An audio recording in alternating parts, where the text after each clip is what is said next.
ini, inilah saya jelaskan bahwa pertemuan kita ini skenarionya begitu berbelit, tapi sebenarnya sudah tertulis di Lauhil Mahfuz atas ridha Allah Subhanahu wa taala.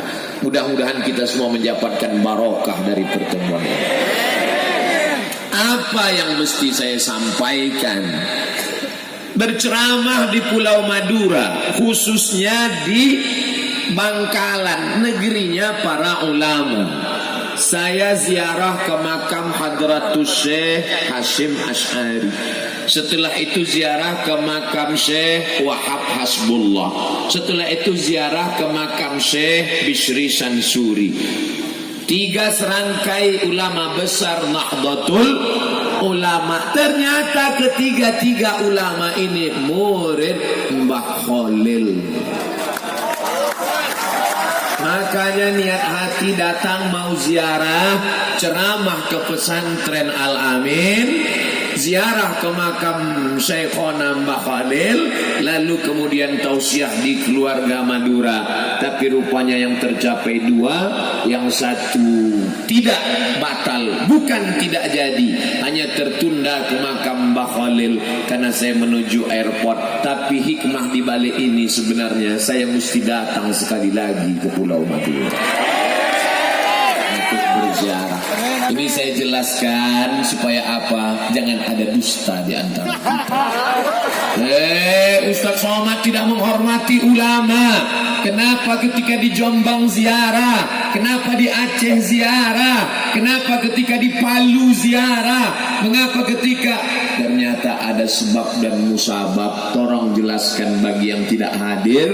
Walaupun mereka nonton streaming, mana tahu putus-putus karena paketnya kurang. Nah, saya tidak ingin ada yang tidak jelas. Insya Allah semuanya jelas. Judulnya diberitahu. Saya judulnya sebenarnya udah tahu, kan sudah diarahkan. Cuman mau ngelihat foto saya saja. Ikama, Ikatan Keluarga Madura. Ada yang berbisik katanya gantengan aslinya. Itu sebenarnya menghibur hati orang yang sedih saja. Doa untuk bangsa, doanya jangan Abdul Somad, karena banyak para masyayikh, para kiai, dan tadi kita sudah berzikir berdoa bersama Ustaz Haji Abdul Somad LCMA, mensyukuri nikmat Allah. La in syakartum, apakah cukup syukur itu? Alhamdulillah wa syukrulillah, bersyukur padamu ya Allah. Nabi sallallahu alaihi wasallam salat hatta tatafattara qadamahu, sampai bengkak kakinya. Kakinya bengkak. Lalu Aisyah radhiyallahu anha bertanya, "Lima fa'alta hadza ya Rasulullah?" Mengapa engkau lakukan ini wahai Rasulullah? Qad ghafarallahu laka ma taqaddama min dzambika wa ma ta'akhkhar. Dosamu yang lalu, yang sekarang, yang akan datang sudah diampunkan Allah. Mengapa kakimu sampai bengkak saat salat malam? Apa jawab Nabi? Afala akuna abdan syakura. Aku ingin menjadi hamba Allah yang bersyukur. Jangan salah makharijul huruf, salah sikit maknanya lain. Bersyukur jadi bercukur. Lalu apa makna mensyukuri nikmat Allah? Ramai-ramai silaturahim itu juga bagian dari ungkapan syukur. Zikir itu juga syukur. Sedekah itu juga syukur. Bersalaman syukur. Tapi syukur yang paling utama adalah menjaga hablum minallah. Bahwa ada gesekan-gesekan, atmosfer panas menjelang pilpres biasa. Kenapa seolah-olah pilpres, pileg, pilkada ini baru sekarang saja? Kita sudah menjadi negara kesatuan Republik Indonesia 1945 sampai 2019, 74 tahun. Ini rutinitas biasa. Oleh sebab itu kita jaga ukhuwah Islamiyah. Pulau Madura, ternyata saya mendengar berita yang tidak benar. Dulu Boleh saya cerita? Boleh. Jangan tersinggung. Ya. Ustaz Somad jangan macam-macam di Pulau Madura. Kenapa begitu? Macam-macam di bawah arit Ustaz. Ustaz Somad jangan macam-macam di Pulau Madura. Di Pulau Madura itu muslimnya 98%. 98% kalau sudah disebut Pulau Madura muslim. Lalu yang 2% apa? Muhammadiyah. Saya ketakutan seolah-olah orang Muhammadiyah tidak dianggap muslim. Ternyata isu hoax. Tidak benar. Begitu sampai di Sumeneb, saya lihat ada kelenteng. Saya lihat ada gereja. Artinya apa? Orang Madura terbuka. Cina datang silakan. Tionghoa datang silakan. Orang non muslim datang silakan. Belanda sama Jepang datang jangan. Kalau untuk menjajah, kalau untuk jalan-jalan silakan. Artinya apa? Orang Madura masyarakat yang terbuka. Kelenteng dan gereja menjadi saksi nyata. Mata Abdul Somad sudah melihat. Maka jangan mudah terprovokasi dengan hoax. Kamu tahu Madura dari mana? Dari internet. Yahoo tidak bisa membedakan hadis sahih dan hadis hasan. Kamu dapat berita dari mana? Dari YouTube. YouTube tidak bisa membedakan mana hadis dhaif, mana hadis maudhu'. Maka tak kenal maka tak sayang, tak sayang maka tak ngutang, tak sayang maka tak cinta. Abdul Somad datang, maka isu-isu itu pun hilang. Ternyata masyarakat Madura jangan kalian khawatirkan persatuannya, sedangkan kepada non muslim mereka terbuka. Apalagi wahai engkau Abdul Somad yang datang dari Pulau Sumatera, bukan orang Madura, tapi kau datang di sini dianggap ahlan wasahlan. Ahlan, engkau dianggap sebagai keluarga. Sahlan, semua urusanmu mudah. Alhamdulillah selama perjalanan ini mudah. Terutama masalah makanan. Pagi tadi dikasih ada daging yang belum ditusuk, ada sate, ada sop, ada bakso. Masya Allah. Nampaknya kalau seminggu saya di sini pulang gemuk. Jadi siapa yang mau datang ke Pulau Madura, khawatir cuaca panas, khawatir energi negatif, datanglah. Abdul Somad sudah datang kemari. Tidak ada konflik, tidak ada clash. Semuanya disatukan dalam la ilaha illallah Muhammadur Rasulullah. Nah, setelah kita bisa bersama, barulah kita bahas masalah yang kedua. Mempertahankan budaya sesuai syariat Islam. Tadi saya bertanya-tanya, budaya yang dimaksud ini apa? Rupanya dijelaskan oleh Tuan Haji Muhammad Rawi. Yang saya dapat tangkap tadi ada 3 budaya yang ingin beliau minta saya jelaskan. Sebetulnya udah jelas, kiai-kiai masyayikh sudah jelaskan. Cuman beliau ingin Somad pandai nggak jelaskan ini. Jadi jangan kepedean dulu Abdul Somad. Saya pulang dari Maroko diminta sebagai tim sosialisasi zakat provinsi. Oh, petang-petang. Lama-lama saya nanya, kenapa saya yang masih muda dimasukkan dalam tim sosialisasi zakat? Memangnya nggak ada kiai? Lalu mereka bisik, ente masuk di sini bukan karena paling alim. Terus kenapa saya masuk? Suara ente paling kuat. Oh, cuman itu ternyata. Begitu juga dengan sekarang. Abdul Somad tolong jelaskan mempertahankan budaya. Budaya yang dimaksud apa? Dijelaskan tadi oleh Tuan Haji Muhammad Rawi. Budaya pertama maulid, budaya kedua ziarah kubur, budaya ketiga inilah dia zikir ramai-ramai ini. Karena rupanya beliau sudah dimasukkan ke neraka di Jakarta. Orang Jakarta sudah memasukkan beliau ke neraka. Maulid neraka, ziarah kubur neraka, zikir rame-rame neraka. Beliau sudah masuk neraka 3 kali. Dan sekarang minta Abdul Somad pastikan benar-benar masuk apa enggak. Kita bahas 3-tiganya, setuju? Ya. Yang pertama tentang maulid. Ada seorang laki-laki namanya Abdul Uzza. Kenal? Yang ceramah Abdul Somad. Tadi malam Syekh Kiai Haji Abdul Muqsid. Banyak Abdul. Saya yang ingat namanya Abdul aja. Abdul Uzza itu nama dia, tapi nama kerennya nanti kalau saya sebut nama keren, oh, tabat yada abi lahab wa tab. Namanya Abdul Uzza, panggilan di Facebook Abu Lahab. Makanya kalau kenalan sama orang jangan cuma tahu satu nama. Nama siapa? Abdul Somad. Dicari di Facebook nggak ketemu Abdul Somad. Saya udah cari satu nggak ada. Puas. Oleh sebab itu maka Abdul Uzza ini punya pembantu namanya Suwaibah. Siapa namanya? Suwaibah. Nyebutnya harus pakai huruf besar. Suwaibah. Suwaibah, sini Suwaibah. Lalu Suwaibah pun datang. Tak langkong. Mohon maaf, kata Suwaibah. Ada apa Tuan Abu Lahab?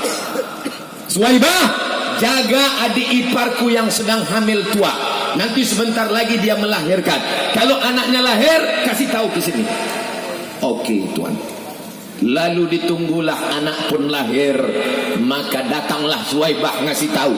Wahai Tuan Abu Lahab, ya, keponakanmu sudah lahir. Laki-laki apa perempuan? Kalau perempuan gali tanah kubur buat malu aja. Laki-laki Tuan. Laki-laki. Iya, aku senang karena punya ponakan laki-laki. Bapaknya sudah meninggal dunia, tapi adikku itu ternyata punya anak laki-laki. Aku bahagia. Maka sejak hari ini sampean gak lagi jadi budak hamba sahaya. Bebas, merdeka. Ponakan yang lahir itu bernama Muhammad sallallahu alaihi wasallam. Abu Lahab senang menyambut kelahiran Nabi Muhammad sallallahu alaihi wasallam. Apa balasan Allah pada Abu Lahab? Saudara kandung Abu Lahab bernama Abbas bermimpi. Dalam mimpi itu Abbas bertanya, "Hai saudaraku Abu Lahab, ya, apakah engkau masuk neraka?" Masuk, jangan kau tanya lagi. Panas apa dingin? Panas. Khuffifa alayya fi kulli itsnain li'taqi Suwaibah. Tapi azabku diringankan setiap hari Senin karena aku bahagia dengan lahirnya Muhammad sallallahu alaihi wasallam. Hari ini hari Senin, azab Abu Lahab panas. Besok panas sekali. Bersairlah seorang ahli hadis Al-Hafiz Al-Maqdisi, "Idza kana hadza kafiran ja'a zammuhu tabbat yadahu fil jahibi mukhlida ata'annahu fi kulli yawmil itsnaini abada yukhaffaf anhu al-'adzabu masruran bi ahmada fa kaifa billadzi tula umruhu bi ahmada masruran wa mata muwahhida." Di tempat lain kalau saya baca syair Arab semuanya nganga. Tapi di Madura begitu saya bacakan semuanya nganga. Kenapa? Negeri santri Bangkalan, mereka paham. Kalau si kafir Abu Lahab yang sudah jelas tabat yada Abi Lahab masuk neraka, diringankan azabnya setiap hari Senin karena senang menyambut kelahiran Muhammad sallallahu alaihi wasallam. Apalagi orang Bangkalan yang senang menyambut maulid Nabi Muhammad sallallahu alaihi. Jadi kira-kira Pak Ketua Ikama jadi nggak masuk neraka? Nggak jadi. Kalaupun jadi, nggak terlalu panas.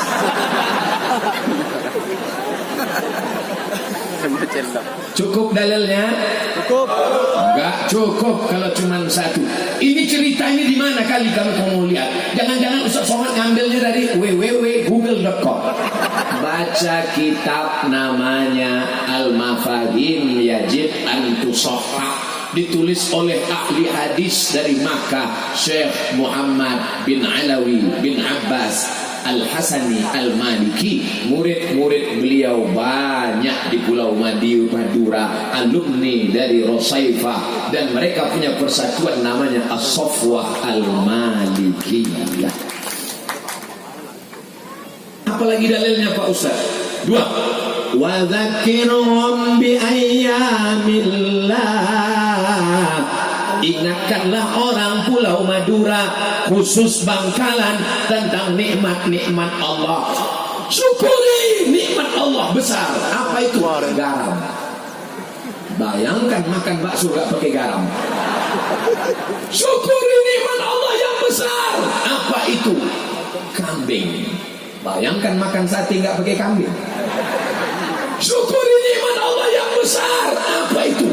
Gas. Pulau Madura punya gas. Betul? Betul. Orang rebut-rebutan tabung gas 9 kilo. Di Pulau Madura dalam tanahnya ada gas, di atas pun gas. Bedanya yang bawah berapi, yang di atas tidak. Ingatkan mereka tentang nikmat Allah. Nikmat nafas, ingat. Nikmat hidup, ingat. Tapi ada nikmat yang paling besar. Apa dia? Nikmat kedatangan Nabi Muhammad sallallahu alaihi wasallam. Maka ketika dibuat acara Maulid Nabi, tujuannya apa? Wahai anak-anak, wahai bapak-bapak, wahai ibu-ibu, ingatlah nikmat terbesar. Apa dia? Datangnya Sayyidina wa Maulana wa Syafi'ina Muhammad sallallahu alaihi wasallam. Kira-kira jadi masuk neraka? Tidak jadi. Orang maulid. Nanti kalau ada yang buat maulid bid'ah, nggak boleh. Oke, kalau gitu buat mengingatkan ente yang jahil bin goblok bin bahlul tentang nikmat terbesar lahirnya baginda Muhammad sallallahu alaihi wasallam. 3. Hari 10 Muharram orang Bangkalan puasa sunnah. Betul? Betul. Yang gak puasa pun bilang aja betul. 10 Muharram orang Madura puasa sunnah. Betul? Betul. Kenapa puasa sunnah? Karena 10 Muharram Allah menyelamatkan Musa dari kejaran Fir'aun. Kalau selamatnya Musa tiap tahun disyukuri, 10 Muharram syukur, 10 Muharram syukur, 10 Muharram syukur, karena lahirnya Muhammad sallallahu alaihi wasallam, maka ada nikmat yang lebih besar daripada selamatnya Musa dari kejaran Fir'aun. Apa dia? Kelahiran Muhammad sallallahu alaihi wasallam. Makanya diulang terus setiap tahun. Ini Abdul Somad, ini dalilnya mazhab Nawuriyah. Ini dapat dari mana? Baca kitab Al-Hawi lil Fatawi, ditulis oleh Al-Hafiz Jalaluddin Abdurrahman As-Suyuti, mengutip pendapat Al-Hafiz Ibnu Hajar Al-Asqalani. Al-Hafiz hafal 300.000 hadis, setuju dengan maulid. Hafal 300.000 hadis, setuju dengan maulid. Ada ustadz yang hafal 3 hadis kalau laptopnya hidup. Laptopnya mati, hadis hilang melayang, lalu membid'ahkan maulid. Kira-kira kita ikut yang Al-Hafiz 300.000 hadis atau al-ilmu fil laptop? Kalau saya ikut Al-Hafiz Ibnu Hajar Al-Asqalani dan Al-Hafiz Jalaluddin Abdurrahman As-Suyuti. Orang Bangkalan saya nggak maksa, terserah mau ikut siapa. Dalil keempat, bahwa sekarang yang paling sulit mengumpulkan orang. Betul? Betul. Ini kata Syekh Yusuf Al-Qaradawi, yang paling sulit ngumpulin orang. Kalau nggak percaya susahnya ngumpulin orang, tanya sama caleg. Susah ngumpulin orang. Nah, ketika maulid Nabi nggak ada sembako, nggak ada amplop, nggak ada apapun, tapi orang ramai. Maka orang yang sudah ramai ngumpul, haus dengan ilmu, sampaikan saja tentang bagaimana akhlak Nabi, bagaimana senyum Nabi, bagaimana hidup Nabi. Maka kalau sampailah orang ramai ini tidak diberi siraman tentang kelahiran Nabi, perbuatan ini mubazir. Ceritakan bagaimana lembutnya Nabi, ceritakan bagaimana akhlaknya. Maka maulid Nabi tak lain tak bukan adalah menceritakan, dibacakan syair-syair tadi.